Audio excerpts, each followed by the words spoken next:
함께 은혜 받으실 하나님 말씀은 출애굽기 20장 12절에서 13절 말씀입니다. 출애굽기 20장 12절에서 13절입니다.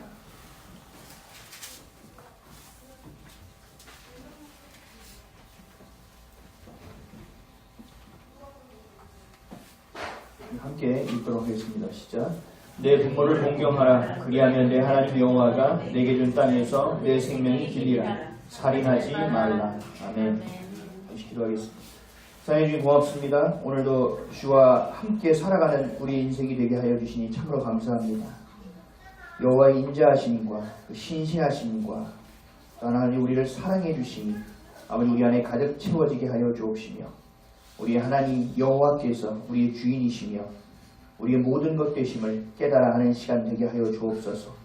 아버지 하나님 우리의 딱딱하고 완악하고 광팍해진 마음이 오늘 이 시간 주님의 말씀으로 깨어지게 하시고 그것에 온전한 복음이 심겨지게 하시고 주님이 좌정하여 주셔서 주인 되심으로 인생을 온전히 살아갈 수 있고 또한 이 땅에서 천국 백성으로 살아가는데 부족함이 없는 우리 되게 하여 주옵소서.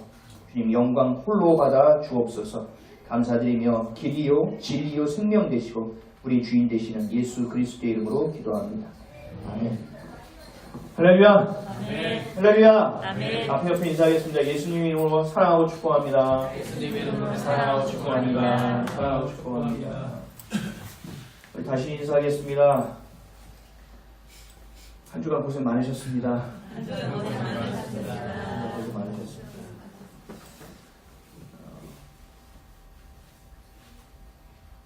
광야라는 곳은요, 여러분들이 가기가 싫잖아요. 근데 자꾸 보내세요, 하나님. 왜냐하면 정말 인생의 광야를 경험하지 못하면 갈급한 심령이 될 수 없고 애통한 심령이 될 수 없고 또 하나님 앞에 무릎 꿇을 수 있는 심령이 되지 않기 때문에 주님이 우리를 흔들어 깨워주시는 일입니다. 그래서 광야는 우리가 너무 힘들고 피해야 될 것이기도 하지만 피하고 싶은 것이기도 하지만 그 안에서 주님을 만날 수 있는 축복의 통로가 되어지기도 합니다. 가난도 똑같습니다. 가난이라는 것을 좋아하는 사람은 없습니다. 그러나 물질적인 부족함, 정서적인 부족함, 영적인 가난 이런 수많은 가난들을 통하여 우리가 주님 앞에 무릎 꿇을 수 있기 때문에 그 가난조차도 우리에게는 축복의 통로가 될 수 있습니다.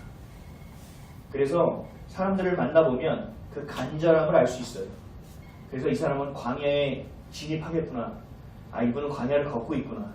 이분은 광야를 걸어 나왔구나 라는 것을 금세 알 수 있습니다. 사랑하는 여러분, 오늘 2019년 마지막 예배입니다. 여러분들이 예배를 어떻게 드렸습니까? 그 예배 가운데 광야를 치워달라고만 기도하셨습니까? 아니면 광야에서 나를 끄집어달라고만 기도하셨습니까? 아니면 먹고 살 수 있는 길을 열어달라고만 기도하셨습니까? 아니면 그 안에서 주시는 축복을 누리셨습니까? 온전한 예배가 우리 안에 예배되고 우리가 하나님의 자녀가 자녀되고 또 교회가 교회다워질 수 있는 우리 되기를 주님의 이름으로 간절히 축원드립니다. 오늘은 생명은 하나님의 것입니다 라는 제목으로 함께 하나님의 말씀을 나누도록 하겠습니다. 따라 하시겠습니다. 생명은 하나님의 것입니다. 생명은 하나님의 것입니다. 생명은 하나님의 것입니다. 생명은 하나님의 것입니다. 십계명 7번째 시간이고 출애굽기 58번째 시간입니다. 한 주간 부모로서의 권위를 회복하셨습니까? 자녀들에게 하나님의 말씀과 언약을 가르치라는 책무를 여러분들이 부여받으셨고 그에 따른 권위를 하나님께서 주셨는데 그것을 여러분들이 사용하셨습니까? 이것은 선택사항이 아닙니다. 이것은 하나님이 우리 부모된 우리에게 주신 가장 중요한 명령이며 가장 중요한 언약입니다. 최우선의 계명입니다. 그래서 레위기 19장에서는 10계명을 재정리할 때 가장 먼저 언급한 것이 첫 계명으로 언급한 것이 바로 부모애를 경외하라는 것입니다. 레위기 19장 3절 너희 각 사람은 부모를 경외하고 나의 안식일을 지키라. 나는 너희 하나님 여호와니라. 안식일을 지키는 것보다 부모를 공경하는 것. 부모를 왜 공경하죠? 하나님의 말씀을 가르칠 권위를 가지고 있는 자이기 때문에 부모의 말씀에 순종하고 주님의 말씀에 공경하고 또 경외해야 한다는 것입니다. 이 경외함이라는 단어는요, 하나님 외에 절대 쓰지 않는 단어예요. 경외한다는 것을 쉽게 풀면 존경하고 두려워한다는 뜻인데 이것은 하나님을 왜 쓰지 않는 단어입니다. 근데 왜 부모를 경외하라고 얘기했을까요? 부모는 하나님의 대리자이기 때문에 그래요. 하나님의 말씀을 가르치고 또 먹고 입히는 것을 행하며 또 그들이 가야 될 길을 가르쳐주고 옳은 것이 무엇이고 그른 것이 무엇인지 삶의 본질이 어디서 오는지 어디서 와서 왜 삶이 어디로 가는지에 대한 분명한 것을 가르쳐야 될 사명, 그 책무가 부모에게 있기 때문에 그렇습니다. 그것이 하나님께서 우리에게 가장 중요하게 가르치는 거예요.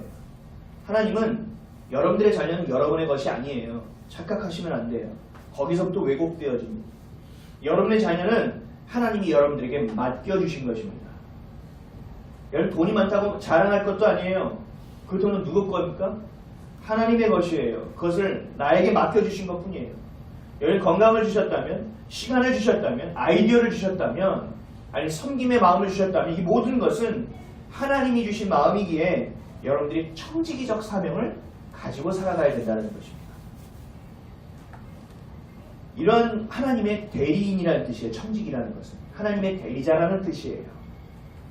그래서 우리는 잘 돼도 교만할 것이 없고 못 돼도 찌그러들 필요가 없는 거예요. 왜요? 그때 하나님이 우리에게 주신 것이 무엇인지에 대한 책무를 알고 그것을 따라 살아가면 되기 때문에 그렇습니다. 하나님을 대신해서 우리가 반드시 해야 될 것, 그 자녀들을 위해서 해야 될 것은 말씀을 가르치는 것입니다. 좋은 옷을 입히고 좋은 것을 먹이는 것 이전에 하나님이 누구인지를 분명히 가르치지 않는다면 우리 하나님께 칭찬받기는 어려울 것입니다. 이것이 바로 5번째 계명이에요. 근데 이 5번째 계명 중에 계명 안에서 한 가지 더 봐야 될 것이 있습니다. 5번째 계명에는 그냥 지켜라는 것이 아니라 약속의 말씀을 함께 덧붙여 주셨기 때문이에요. 6번째에서 10번째는 살인하지 말라, 간음하지 말라, 도적질하지 말라, 거짓 증거하지 말라, 이웃의 소유를 탐내지 말라. 그냥 정확하게 정의를 내리셨는데 이 5번째 계명은 다르다는 거죠. 우리 한번 다시 읽어볼까요? 12절 시작. 내 부모를 공경하라. 그리 하는 내 하나님 여호와가 내게 준 땅에서 내 생명이 길르리라. 아멘. 내 부모를 공경하라 해서 끝난 것이 아니에요. 그 이유에 있죠. 내 하나님 여호와가 내게 준 땅에서 내 생명이 길리라라는 약속의 말씀까지도 주셨다라는 거예요. 부모를 공경하고 부모의 말씀에 순종하면 그의 생명이 길게 한다. 우리 지난주에 배웠죠. 여기서의 너는 이스라엘 민족을 의미하고 여기서의 땅은 약속의 땅, 가나안 땅을 의미한다는 거죠. 하나님 안에 있으면 너 이스라엘은 하나님이 약속하신 그 땅에 들어가 이민족의 종으로 사는 것이 아니라 하나님이 주인이 되심으로 그 땅에서 영원히 살 수 있는 자격, 그 약속을 내가 너에게 주겠다라는 거예요. 여러분 삶이 녹록지 않죠? 점점 그렇죠. 경기가 뭐 어려워진다 뭐 끊임없죠. 그럼에도 살아가는 게 기적이긴 한데 어쨌든 간에 그런 일이 계속적으로 있어요. 그러나 믿는 자들에게는 그 안에서의 영향력을 받는다 안 받는다? 안 받는다라는 거예요. 그 안에서 하나님이 주시는 것들에 대한 것을 이해할 수 있게 되는 거죠. 자족할 수 있는 능력도 생기는 것이고 겸손할 수 있는 자가 되는 것이고 하나님께 감사할 수도 있는 것이고 하나님께 구하는 자가 될 수도 있는 것이고 정말 절규하며 주님 앞에 나올 수 있는 통로가 될 수도 있다라는 거죠. 우리는 세상 사람들과 대하고 접하고 바라보는 관점이 완전히 다르다는 것을 아셔야 합니다. 그래서 그 말씀을 가르치는 부모에 순종하고 공경하고 경외하면 주님께서 이러한 축복을 너의 자녀에게 주겠다고 말씀하시는 거예요. 여러분들 자녀가 평생 살아갈 것을 벌려고 유산을 남기려고 애쓰며 사십니까? 아니 요거 빌딩 하나 정도는 우리 자녀에게 줘야 되는데 뭐 이런 생각하고 계십니까? 여러분 자녀를 잘못 생각하는 겁니다. 여러분들이 세상의 복의 안에 성공이라는 것, 세상의 축복 안에 매몰되어 있는 거예요. 하나님 절대 그것을 원하지 않으세요. 하나님은 뭘로 원하신다고요? 하나님이 전부되는 인생. 내가 말한 약속의 땅에서 내 약속과 언약을 지키며 내 복을 받고 살아가는 자녀. 이것을 놓치면 살아가는 목적, 본질, 이유는 다 사라져버리기 때문에 아무리 여러분들이 빌딩을 몇 채를 남겨주더라도 여러분들의 자녀는 갈급한 인생을 살아갈 수밖에 없을 것입니다. 가지고 있는 것을 감사하지 못하고 불평하며 원망하며 다른 사람과 더 많이 가진 자와 비교하며 열등감 가운데 살아갈 수밖에 없게 되는 것입니다. 여러분들이 자녀에게 줘야 될 것이 무엇인지를 분명히 아셔야 되고 그래야만이 하나님이 주시는 평안 안에서 기쁨 안에서 살 수 있다라는 것. 여러분 자녀에게 뭘 주기를 원하십니까? 여러분 자녀가 뭐 할 때 가장 기뻐요? 뭔가 성공했을 때 기쁘십니까? 뭔가 잘 될 때 기쁘십니까? 아니요. 저는 아이들이 이 채점해가지고 뭐 사인해달라고 가져오면 좀 놀랄 때도 있어요. 비가 내렸구만. 비가 내렸다는 건 많이 틀렸다는 얘기입니다. 많이 틀렸어요. 그럴 때 제가 물어보는 게 있어요. 너 최선을 다했니? 열심히는 했는데 그렇진 않은 것 같아요. 그럼 너 반성해야 된다. 분발해라. 근데 저 열심히 했는데요. 잘못 생각했어요. 그래? 너 수고했어. 열심히 잘했네. 대신 다음에 좀 더 꼼꼼하게 풀어라. 저희 자녀는요. 다 맞았다고 우와! 이런 거 안 합니다. 왜요? 가치의 기준을 정확하게 가져가는 거예요. 성적에 따라서 너의 삶이 결정되는 것이 아니라 네가 바라보는 가치에 따라서 너의 삶이 달라지는 거야. 그래서 공부하기 전에 뭐 해야 되나? 말씀을 봐라. 너 말씀 안 봤어? 스톱! 공부 멈춰. 다시 말씀 보고 시작해. 라고 이야기할 수 있는 거예요. 유대인들은 지금 그렇게 가르친다라는 거죠. 우리도 그렇게 가르쳐야 된다라는 것입니다. 여러분, 난 아닌데. 목사님 세상을 잘 몰라. 그게 아니에요. 말씀은 여러분 진리잖아요. 여러분 왜 여기 앉아 계세요? 하나님이 우리 하나님이라는 것을 믿기 때문에 하나님의 말씀이 변함없는 진리라는 것을 믿기 때문에 와 계신 거잖아요. 어떤 것을 믿고 어떤 것은 안 믿을 것입니까? 여러분들이 막 선택해서 하나님의 말씀을 가려가실 거예요? 그럼 여러분이 하나님이죠. 하나님의 말씀은 1.1 변함없습니다. 영원하게 동일합니다. 그리고 그 약속은 반드시 성취하십니다. 그것이 진리라는 거예요. 자녀에 대한 개념을 바꾸셔야 돼요. 제가 예전에 중고등부 교사를 할 때 중간고사, 기말고사 때 애들이 안 나와요. 근데 저는 잘 몰랐거든요. 왜 애들이 안 나오는지. 저는 공부가 전부인 인생이 아니기 때문에. 그래서 그 아이들 집에 전화를 해요. 전화 신방을 해서 부모님하고 얘기하면 부모님이 얘기하는 거죠. 아유 선생님 중간고사잖아요. 그 속으로 뭐 그래서 어쩌라고. 학원 갔지요. 공부하지요. 걱정하세요. 다음 주에 보낼 거예요. 저는 그거 걱정한 게 아니거든요. 부모들이 그렇게 자녀를 키우기 때문에 자녀들의 야성이 사라졌고 하나님의 말씀을 진리라고 여기지 못하고 부모가 가로왔던 그 신앙의 길을 자녀가 따라걷지 못하는 것입니다. 윗물이 맑아야 아랫물이 맑은 거예요. 지금 한국교회가 무너지고 있는 이유 중에 가장 큰 이유가 여기 있어요. 자녀를 말씀으로 가르치지 않기 때문에 청년이 떠나고 청소년이 떠나는 거예요. 대학교 다닐 때까지 일을 악물고 교회를 다니다가 대학 다니면 그냥 떠나버리는 거예요. 직장 들어가면 떠나버리는 거예요. 이게 여러분 신앙입니까? 이게 믿음입니까? 그럼 자녀들에게 정말 도대체 무엇을 주시려고 합니까? 이것을 분명히 하셔야 돼요. 분명히 하시고 여러분이 개입해야 될 것과 그렇지 않은 것을 온전히 분별하셔야 된다는 것입니다.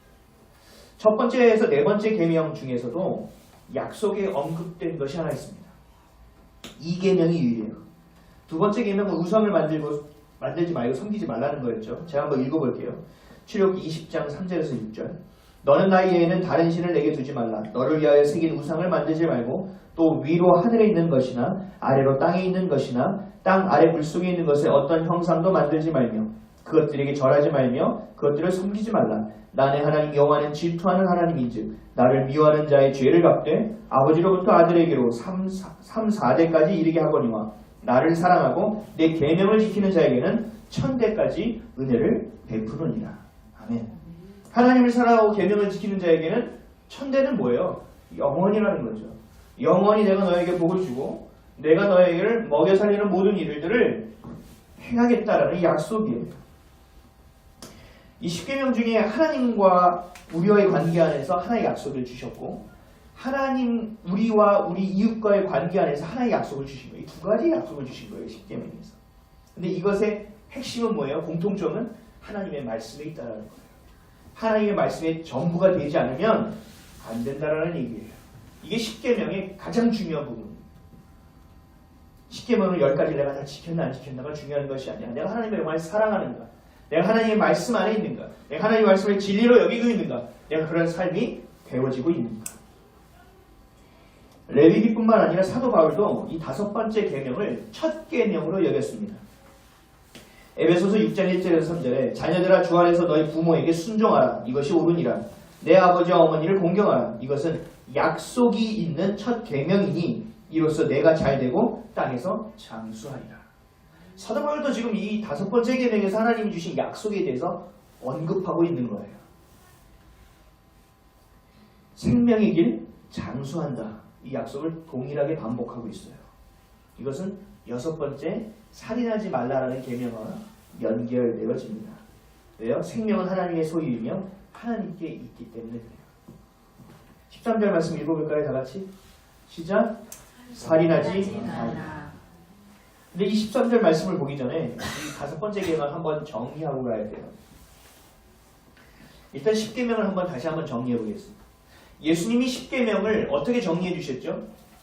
2가지의 계명으로 정리해 주셨어요. 1에서 4계명을 하나로 정리하시고 5에서 10계명을 하나로 정리하셨어요. 그게 뭐죠? 마태복음 22장 36절에서 40절이에요. 선생님, 율법 중에서 어느 계명이 크니까?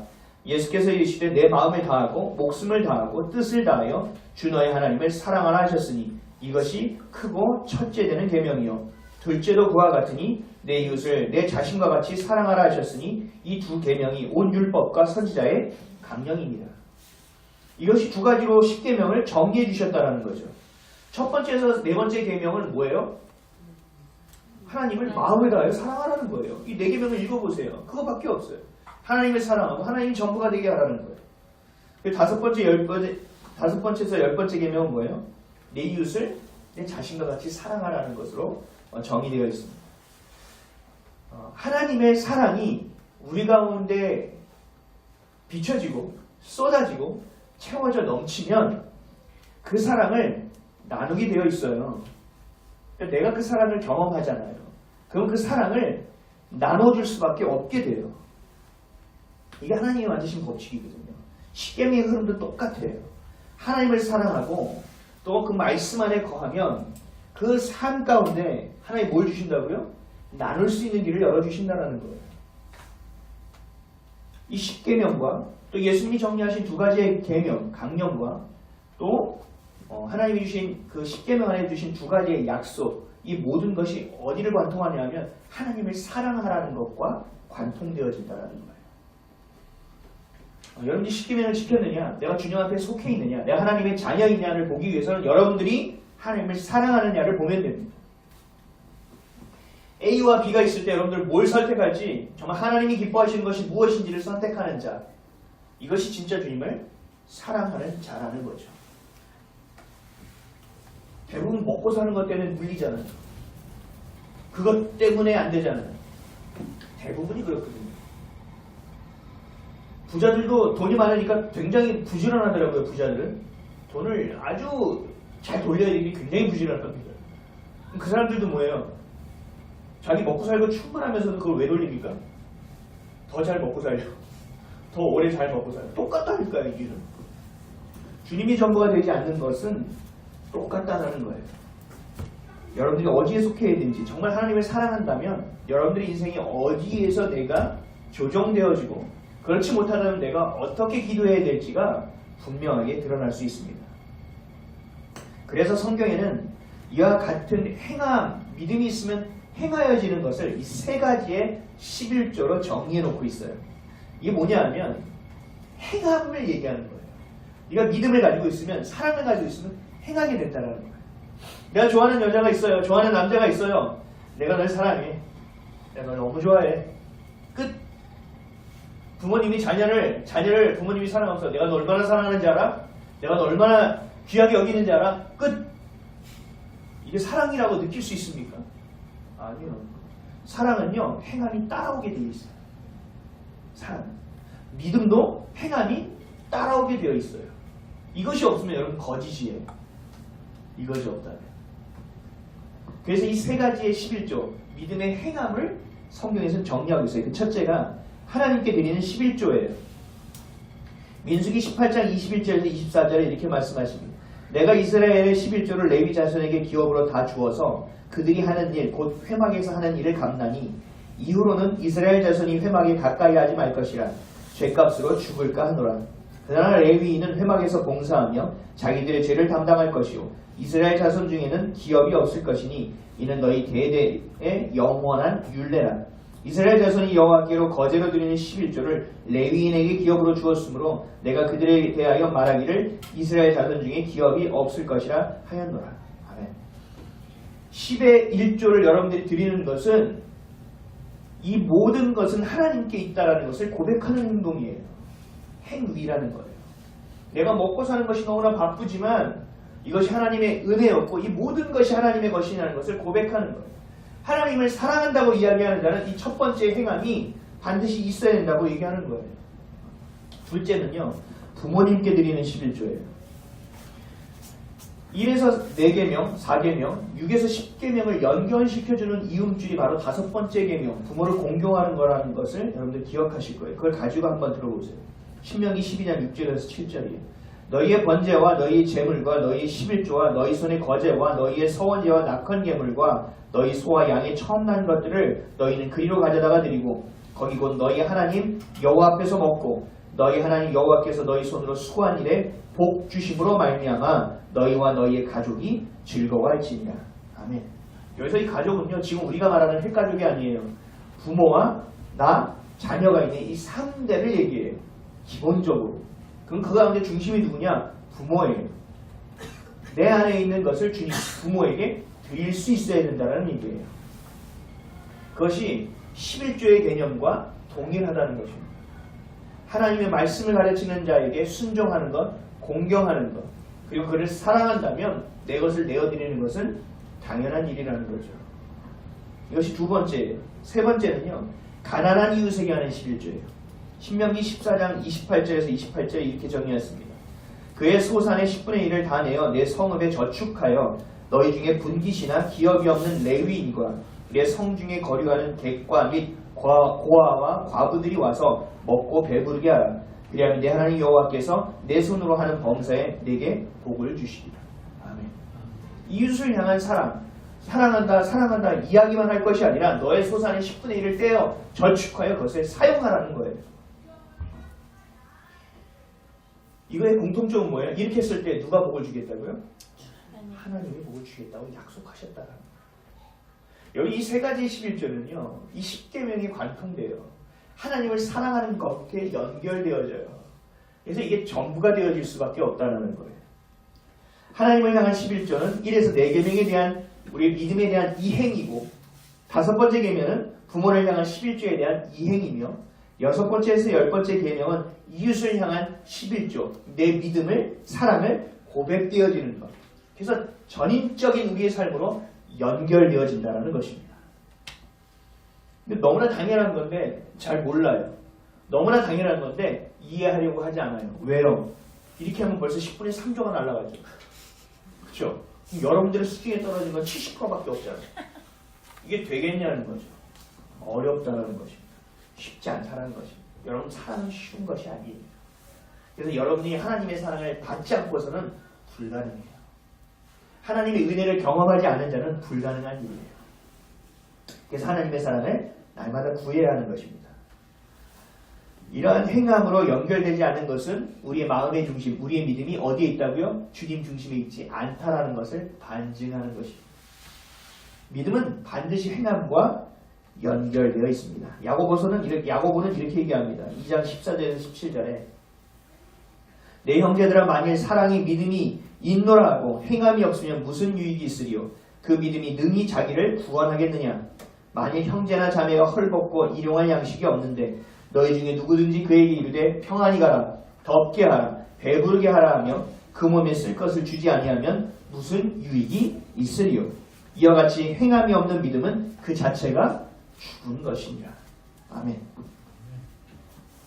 10계명은 모든 율법의 근원, 모든 율법의 뼈대가 되기 때문에 성경의 모든 것과 연결되어 있습니다. 사랑한다고 말만 하는 것은 아무런 의미가 없어요. 내가 주님을 믿는다고 아무리 눈물을 흘리고 고백해봐야 내 마음의 중심이 주님이 계시지 않는다면, 내 사랑이 주님을 향해 있지는 않는다면 아무런 의미가 없습니다. 하나님의 언약, 하나님의 말씀을 여러분들 믿는다면 반드시 선택하시고 반드시 결단해야 할 것입니다. 그러면 하나님이 반드시 여러분들을 약속의 땅으로 데려가실 것이고 그리고 그 안에서 하나님이 주신 평안과 하나님이 주신 복으로 살아갈 수 있게 되는 것입니다. 하나님이 주시는 복은 뭔지 아세요? 두 가지의 복으로 나뉘어요. 하늘의 신령한 복과 땅의 기름진 복으로 나뉘어져요. 하늘의 신령한 복은 뭐죠? 우리가 구원을 받는 거죠. 영원한 생명을 누리는 거죠. 하나님이 주시는 것들을 품고 살아가는 거죠. 땅의 기름진 복은 뭐예요? 여러분들의 필요를 하나님께서 아시기 때문에 너희들이 허덕이며 살게 하지 않겠다라는 약속이에요. 다만 이것이 너희가 전부가 되지 않게 하라는 거예요. 그래서 예수님이 말씀하셨죠. 너희는 돈과 하나님을 겸하여 섬길 수 없다. 너 선택하라는 거예요. 그리고 양다리 걸친 자에게 뭐라고 말씀하십니까? 너가 차갑거나 뜨겁거나 하라. 그렇지 않으면 내가 너를 토하여 내치겠다라고 아주 분명하게 이야기하고 있는 것입니다. 여러분 제가 십계명을 이렇게 길게 계속적으로 설교하는 이유가 있어요. 여러분들이 이것만 이해가 되면 성경을 읽는 맥이 잡힐 수 있어요. 그래서 하나님의 마음이 무엇인지를 알 수 있게 된다는 거예요. 굉장히 중요한 것입니다. 하나님의 약속은 성취됩니까? 안 됩니까? 반드시 성취됩니다. 믿음으로 행하는 저 여러분 되시기를 주님의 이름으로 간절히 축원드립니다. 부모를 공경하고 부모는 성경을 가르치고 자녀는 부모에게 순종하는 가정으로 견고해지는 여러분 가정 되기를 주님의 이름으로 간절히 축원드립니다.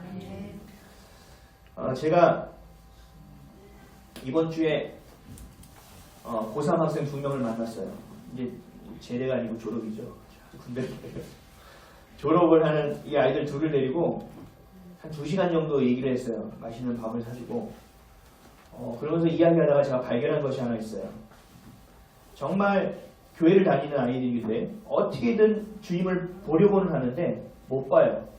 왜냐하면 그 안에 말씀이 하나도 없어요.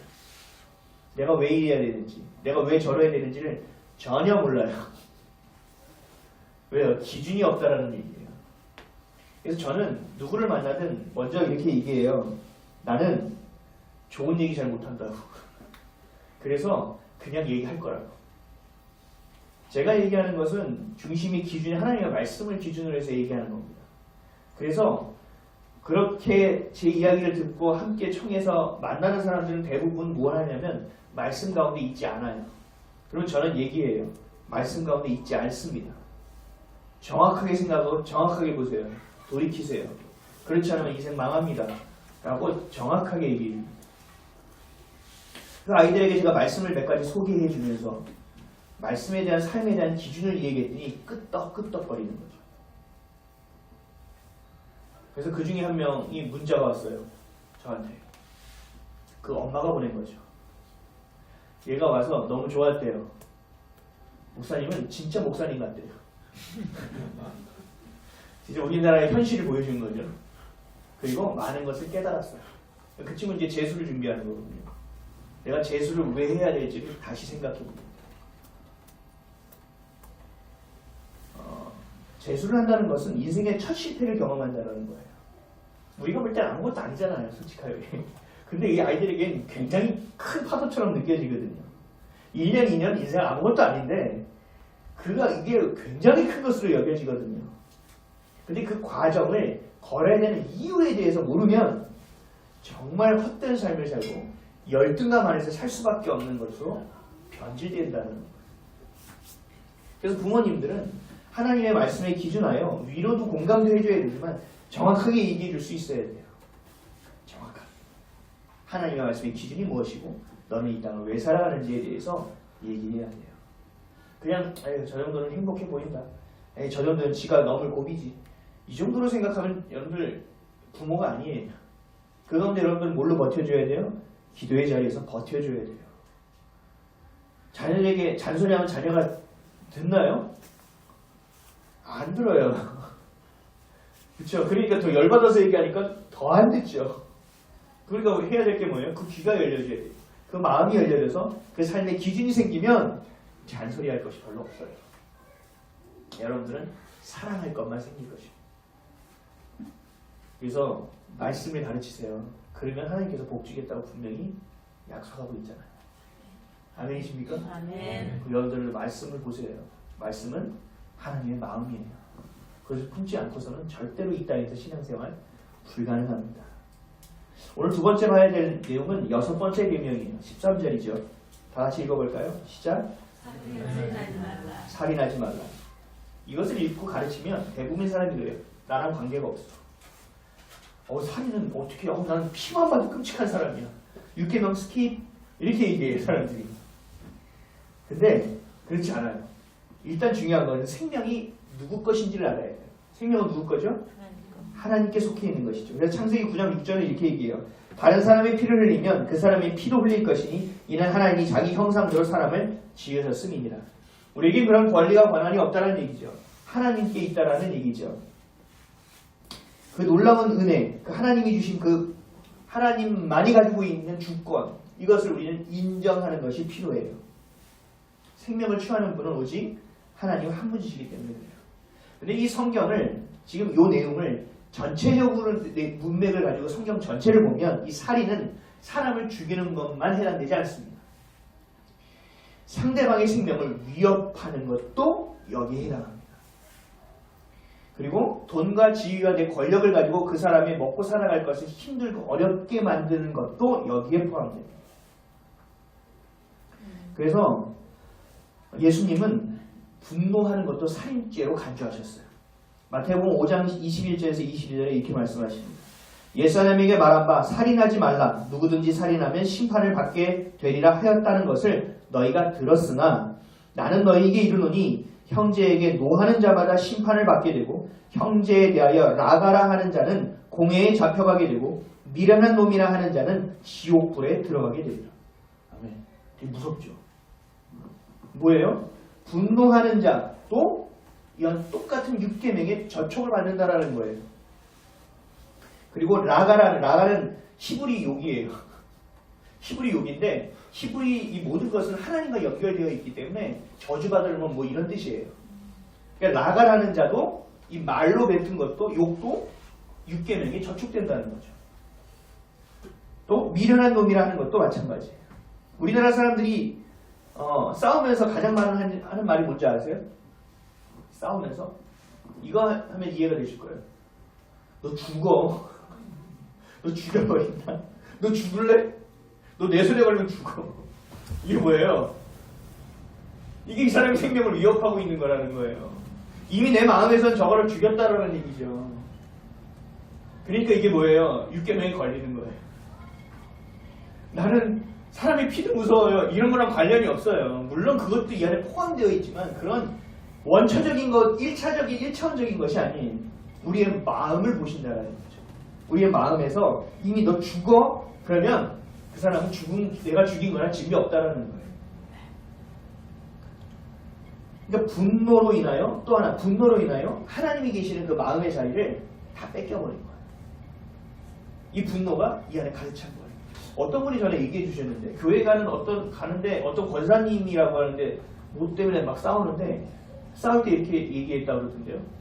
너 내가 지금 교회 가야 되는데 너 때문에 교회를 못 가고 있어. 이러면서 싸웠다고. 예배 늦었다고. 이게 뭐예요? 율법에 얽매 있는데 하나님의 마음은 모르는지.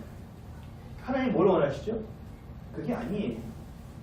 삶의 예배가 무너지면 이 공예배는 무너지게 되어 있어요. 마음을 보신다라는 거죠. 이분은 예배의 자리에 가는 도중에 6계명을 어겼습니다. 차라리 예배에 가지 않는 것이 나았으면 이런 것이 될 수밖에 없는 거예요. 하나님 분노로 인하여 자기의 마음을 다 빼앗겨 버리는 거예요. 주님이 내 마음속에 가득 채워주시고 예수 그리스도의 마음이 가득 돼야 되는데 이게 안 되는 거예요. 이게 뭐라고 얘기해요? 살아있으나 죽은 자예요. 왜요? 영이 없기 때문에. 육이 시퍼렇게 살아있는 사람이죠. 하나님과의 관계성이 없다라는 얘기죠. 결국은요, 이 자는요, 영원히 죽은 자예요. 성경은 정확하게 얘기해 주세요. 요한일서 2장 9절에 빛 가운데 있다면서 그 형제를 미워하는 자는 지금까지 어둠에 있는 자예요. 빛은 뭐예요? 하나님이 빛이시죠. 너희는 예배를 드리고 그렇게 살아간다고 이야기하면서 교회에 와 앉아있으면서도 너희는 빛 가운데 있는 것이 아니야. 너희는 어디에 있다고요? 어둠에 있는 거야. 너희는 세상에 있는 거야. 너는 나를 사랑한다고 얘기하면서 등지고 너희는 다르니 악한 영 또 마귀와 쿵짝쿵짝 하는 것과 다름이 없어라고 분명히 말씀하고 있는 거예요. 요한일서 3장 15절에서도 이렇게 말씀하십니다. 그 형제를 미워하는 자마다 살인하는 자니 살인하는 자마다 영생이 그 속에 거하지 아니하는 것을 너희가 아는가. 살아있으나 죽은 자, 영이 없는 자, 빛이 아닌 어둠 가운데 있는 자라는 거예요. 이건 분노 잘 관리하셔야 돼요. 분노를 안 낼 수는 없어요. 사람 안에 주신 성품 중에 하나이기 때문에. 근데 이것을 관리해야 돼요. 그래서 여러분들이 분노할 때마다 생각해야 될 게 뭔지 아세요? 깊이 생각해보세요. 이 분노가 어디에서 나왔나? 이 짜증이 어디에서 나왔나? 이 나의 열등감에서 나왔는가? 수치심 때문에 나왔는가? 내 어렸을 때의 경험으로 나오는가? 누구 때문에 나오는가를 정확하게 분별하셔야 돼요. 그래야 싸울 수 있어요. 그래야 내가 분노를 관리할 수 있다.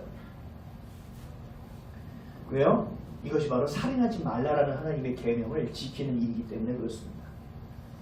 상대방을 미워하는 것, 욕하는 것, 또 분노를 이기지 못하는 것 모두가 결국은 상대방뿐만 아니라 나까지도 죽음에 이르게 한다는 거예요. 행위가 아니라 마음도 지켜 행하라는 것이죠. 잠언의 4장 19절에서 23절에 이렇게 말씀하시죠. 악인의 길은 어둠 같아서 그가 걸려 넘어져도 그것이 무엇인지 깨닫지 못하느니라. 내 아들아 내 말에 주의하며 내가 말하는 것에 내 귀를 기울이라. 그것을 내 눈에서 떠나지 말게 하며 내 마음속에 지키라.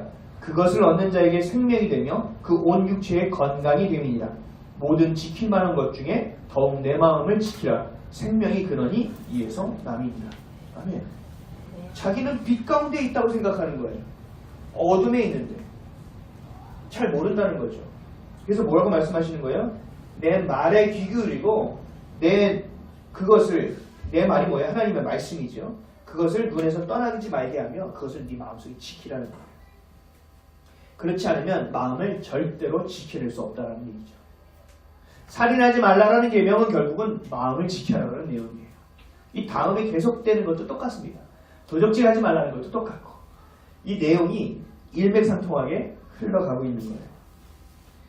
결국 여러분들 마음에 그리스도의 마음을 품고 여러분들의 머리의 생각에 하나님의 생각을 품고 우리의 인생의 걸음에 성령님의 행하심으로 살아가지 않는 이상 우리의 인생의 방향과 모습은 세상의 것으로 변질될 수밖에 없다는 사실입니다. 어둠에 있으면서 어둠에 있는지조차 분간하지 못하는 소경과 같은 인생을 살 수밖에 없어요. 잠언 3장 21절에서 22절에 또 이렇게 말씀하십니다. 하나님의 말씀에 대해서 얘기하는 거예요. 내 아들아 완전한 지혜와 근신을 지키고 이것들을 내 눈앞에서 떠나지 말게 하라. 그리하면 그것이 내 영혼의 생명이 되며 내 목의 장식이 되리니. 이게 뭐예요? 말씀이잖아요. 말씀이 생명이 된다는 거예요. 여러분 하나님의 말씀은요 지식으로 읽어서는 안 돼요. 하나님의 말씀은요 하나님의 마음을 알고 내 마음을 읽어야 돼요. 그럴 때 여러분들의 믿음의 통로가 생기는 것이고 믿음의 눈으로 결국은 읽을 수 있게 되는 거예요. 성경은 과학적으로 정리한 책이 아니에요. 이것은 인문학적으로 정리한 책도 아니에요. 하나님이 누구이신지를 보여주는 책이며 그 분이 너희를 어떻게 생각하는지를 말씀하신 책이고 그래야 너희를 위하여 내가 어떻게 할 것이고 어떻게 사랑하고 얼마나 사랑하고 이것들 다 이야기하는 책이라는 거예요. 그렇기 때문에 하나님의 말씀은 영원히 불변하는 거예요. 하나님의 말씀은 절대로 덧붙이거나 뺄 것이 없는 것입니다. 마음을 지키는 일은 하나님의 말씀 안에 거하는 일입니다. 그것이 바로 우리의 생명이 되는 것입니다. 결국 말씀을 떠나 살아갈 때 나의 생명을 잃을 뿐만 아니라 이웃의 생명도 빼앗게 되고 내 가족의 생명을 지키지도 못하고 그것 또한 인식하지 못하는 어처구니 없는 인생이 될 수밖에 없습니다. 사랑하는 성도 여러분, 지금 제가 이야기한 이 설교의 내용이 어렵게 느껴질 거예요. 또 너무 멀리 있다고 생각할 거예요. 근데 이거 하나만 기억하시면 돼요. 여러분들이 한 가지의 길만 선택하시면 돼요. 하나님을 사랑하는 일이에요. 이것만 놓치지 않으면 다른 것은 연결되어져요. 여러분들이 이것을 마음에 품고 이것을 여러분들의 근원과 뿌리로 삼으면 절대로 여러분들의 열매가 맺혀지지 않는 일은 발생하지 않습니다. 하나님 어디 계시죠? 이런 얘기 할 수가 없습니다. 매 시간, 매번, 매일마다 주님과 동행하는 인생이 되어지는 것입니다. 하나님의 사랑하는 일은 뭐예요? 하나님의 말씀에 순종하는 것이죠. 여러분의 생각을 넣고 빼는 것이 아니라 하나님의 말씀에 순종하는 일입니다. 여러분 찬양할 때 이렇게 찬양하잖아요. 왕이신 나의 하나님. 하나님 왕이라고 그러잖아요. 이거 진짜 여러분들 왕으로 모시고 사세요? 아니잖아요. 필요할 때만 왕으로 호출하잖아요. 여러분들. 그렇죠? 세상이 거꾸로 됐어요. 안 되겠죠? 그리고 주님이 전부입니다. 내가 주인 삼은 모든 것을 내려놓고 주님 나의 주인이라며요. 근데 진짜 여러분들의 주인이에요?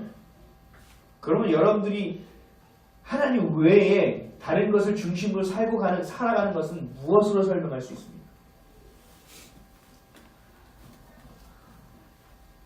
신앙으로 살기 어렵다. 하나님의 말씀대로 살기 어렵다. 하나님의 말씀에 순종하기 어렵다는 것은요. 결국 내가 한 일을 선택하지 않았다라는 것입니다. 그리고 타협하고 살고 있다라는 사실입니다. 결론적으로 얘기하면 하나님이 전부가 되지 않았다라는 것입니다. 점검하셔야 돼요. 그리고 잠깐 생각하시고 돌이켜야 돼요. 저는 우리 성도님들이 전부 다 온전히 구원받기를 원합니다. 근데 그 구원이 본향에만 있는 것이 아니라 여러분이 이 땅에 속하여 사는 가운데서도 그 천국을 맛보셨으면 좋겠어요. 그래서 제가 늘 기도하는 것은 하나예요. 우리 성도들이 하나님을 사랑하게 해달라는 것. 그리고 하나님이 우리 성도들을 붙잡아서 넘어지지 않게 해달라는 것. 그 넘어지고 힘든 상황 가운데서 주님을 잊지 않게 해달라는 것 밖에 없어요. 여러분 이것을 놓치지 마세요. 이 가장 중요한 핵심입니다. 여러분들의 상태와 여러분들의 마음을 갖고 살지 마세요. 말씀을 진리로 삼아서 말씀을 여러분의 삶의 기준으로 삼으세요. 저는 여러분들이 광야로 가지 않았으면 좋겠습니다.